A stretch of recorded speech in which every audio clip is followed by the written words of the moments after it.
This is the story of a man named Stanley. Stanley worked for a company in a big building where he was employee number 427.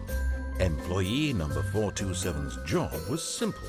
He sat at his desk in room 427 and he pushed buttons on a keyboard. Orders came to him through a monitor on his desk, telling him what buttons to push, how long to push them, and in what order.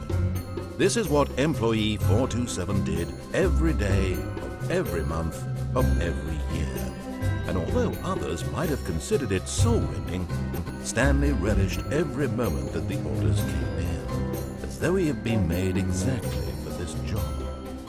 And Stanley was happy. And then one day, something very peculiar happened. Something that would forever change Stanley. Something he would never quite forget. He had been at his desk for nearly an hour when he realized that not one single order had arrived on the monitor for him to follow. No one had showed up to give him instructions, call a meeting, or even say hi. Never in all his years at the company had this happened, this complete isolation. Something was very clearly wrong. Shocked, frozen solid, Stanley found himself unable to move for the longest time. But as he came to his wits and regained his senses, he got up from his desk and stepped out of his office.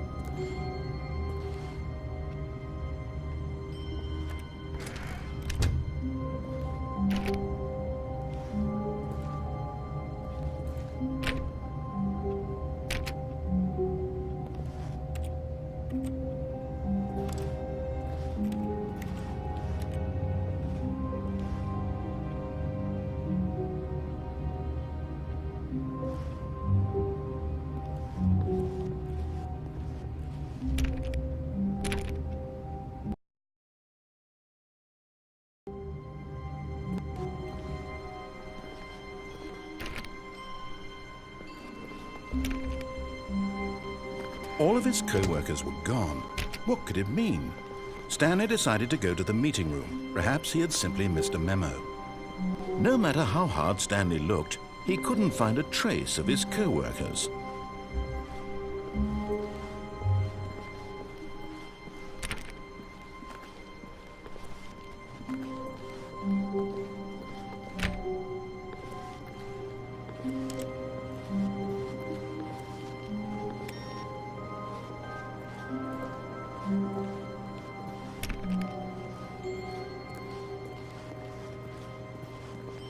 Stanley went around touching every little thing in the office, but it didn't make a single difference, nor did it advance the story in any way.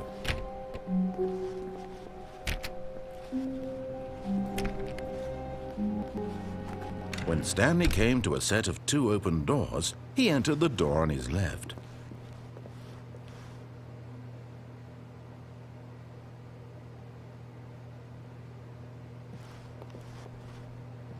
This was not the correct way to the meeting room, and Stanley knew it perfectly well. Perhaps he wanted to stop by the employee lounge first, just to admire it.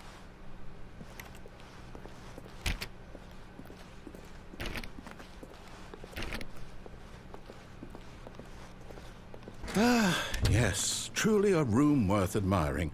It had really been worth the detour after all, but eager to get back to business, Stanley took the first open door on his left.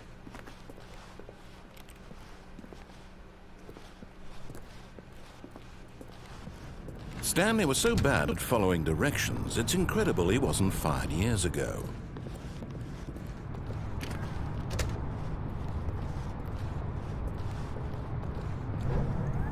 Look, Stanley, I think perhaps we've gotten off on the wrong foot here. I'm not your enemy, really, I'm not. I realize that investing your trust in someone else can be difficult, but the fact is that the story has been about nothing but you all this time. There's someone you've been neglecting, Stanley. Someone you've forgotten about. Please, stop trying to make every decision by yourself. Now, I'm not asking for me, I'm asking for her. This is it, Stanley. Your chance to redeem yourself, to put your work aside, to let her back into your life. She's been waiting.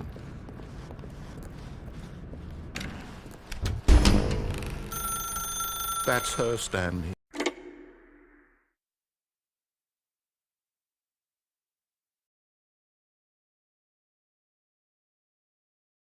Oh, Stanley, is that you? Hold on, sweetie. Sorry to keep you waiting. I'm just pulling the bread out of the oven. All right. Okay, there we go. All right, now, I want you to come in and tell me all about your day. Gotcha! Oh, come on. Did you actually think you had a loving wife who'd want to commit their life to you? I'm trying to make a point here, Stanley. I'm trying to get you to see something. Come inside. Let me show you what's really going on here. This is a very sad story about the death of a man named Stanley.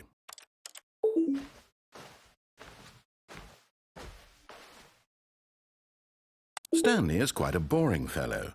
He has a job that demands nothing of him, and every button that he pushes is a reminder of the inconsequential nature of his existence.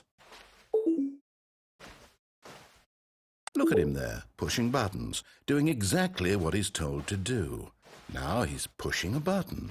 Now he's eating lunch. Now he's going home. Now to work. One might even feel sorry for him, except that he's chosen this life.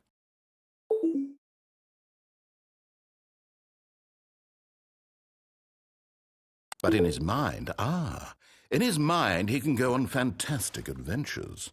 From behind his desk, Stanley dreamed of wild expeditions into the unknown, fantastic discoveries of new lands. It was wonderful, and each day that he returned to work was a reminder that none of it would ever happen to him.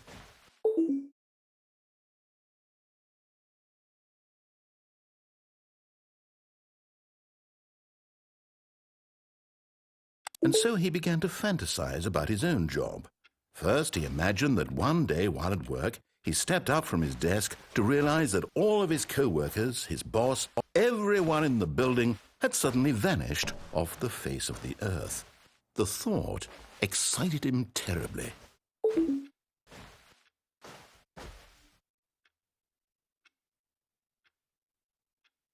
So he went further. He imagined that he came to 2 open doors and that he could go through either. At last, choice. It barely even mattered what lay behind each door. The mere thought that his decisions would mean something was almost too wonderful to behold.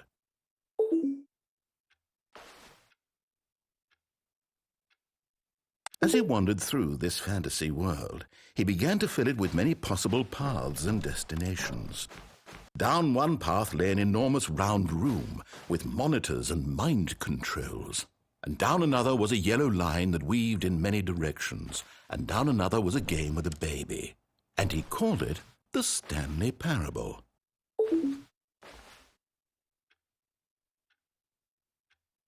It was such a wonderful fantasy, and so in his head he relived it again, and then again, and again, over and over, wishing beyond hope that it would never end, that he might always feel this free.